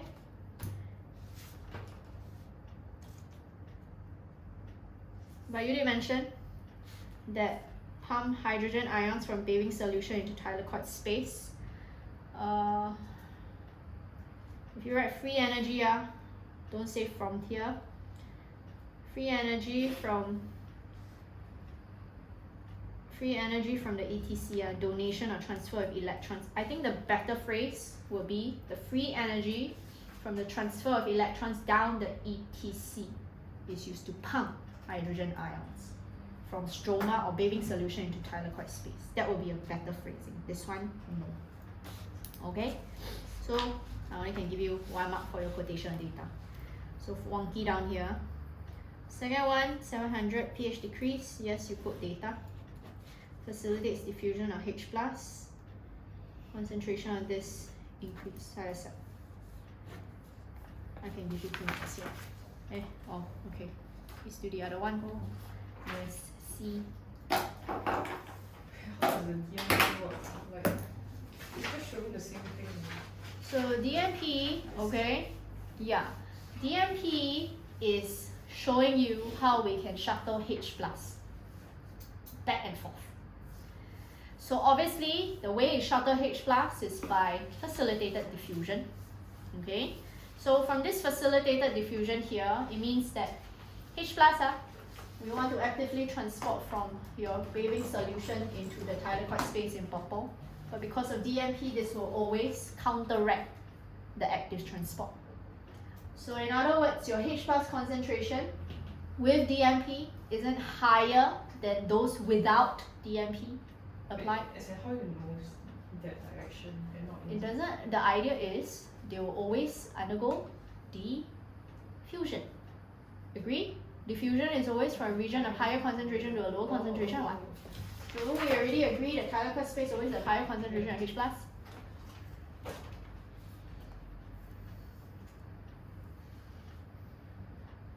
Wait, then just say if it's like active transport, then like They never say active as in, transport. Like if they change like diffusion to something else. To active transport, I will tell you, very rare they will have 2 active transport in a question. I don't even see this kind of question. As an examiner, I usually will not set such question. Okay, so no need to think about that and fret your brain.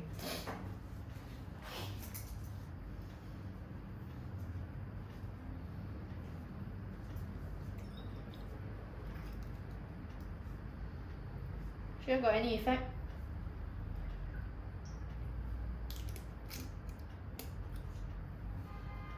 Okay, got any effect not? Why not ask you? Because we know, right, NADPH is synthesized from the NADP reductase that is part of the ETC, right? Agree? Do you think electrons can continue to flow down the ETC? to reduce NAD? Yeah. So will it have an effect? No. Okay, Josh, be very straightforward. Look at the number of marks here.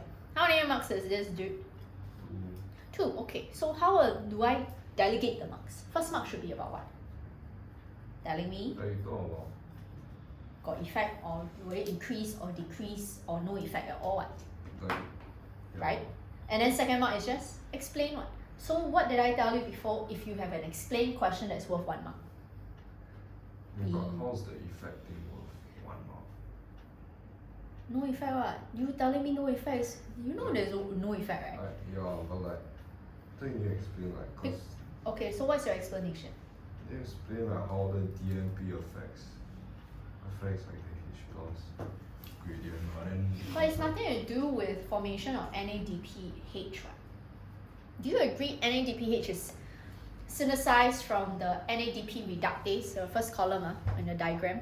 You see this enzyme called NADP reductase that is part of the ATC in the diagram. Yeah. The NADP reductase is the one that synthesizes NADPH. You need like energy. Hello, when you flow down the ETC is of progressively lower energy levels. There you don't need energy to transfer electrons down the ETC. Electrons are just continuously flowing down the ETC. Okay? Because there will be something electronegative to pull electrons down. Example, I give you another example. Your ETC. How is electrons put down for respiration? Oxygen ma. And why we learned before in oxygen that can always drive and pull electrons down the ETC? Because oxygen is electronegative. For plants, right? How we actually pull electrons down the ETC, they also have their own mechanism. Understand? It doesn't require energy. Okay? So 1 mark is just to tell me how come no effect lah. So why no effect? Yeah? Because the electrons still can flow down the ETC To to synthesize. NADP reductase to reduce NADP. Do you use the enzyme? Sure, you can also tell me that as long as you tell me electrons are continuously flowing down the ETC, I will accept. Okay?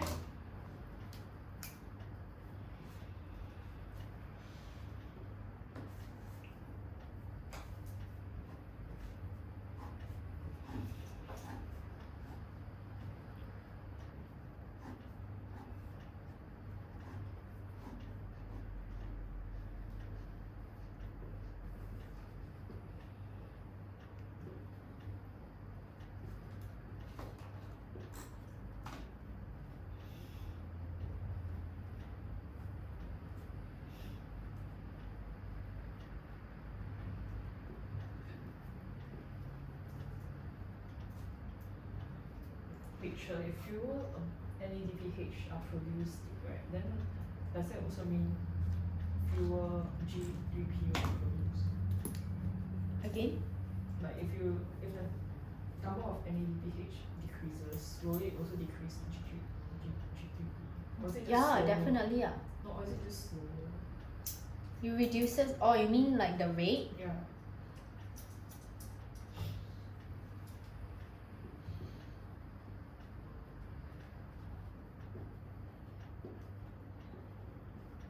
You're talking about part 1, right? Part 2. Part 2. I think the rate will just decrease. You don't write stop. Okay? Right, idea you should know why what? Because the DNP will dissipate the H plus concentration gradient.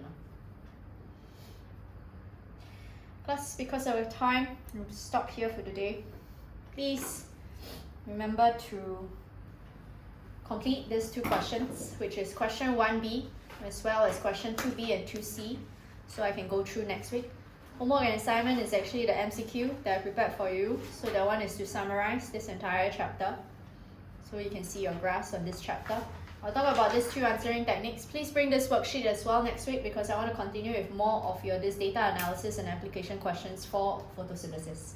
Okay? So photosynthesis is one topic in paper 2. They will usually test on very generic concepts of the process of photosynthesis, the light and dark reaction, or comparison between mitochondria and your chloroplasts.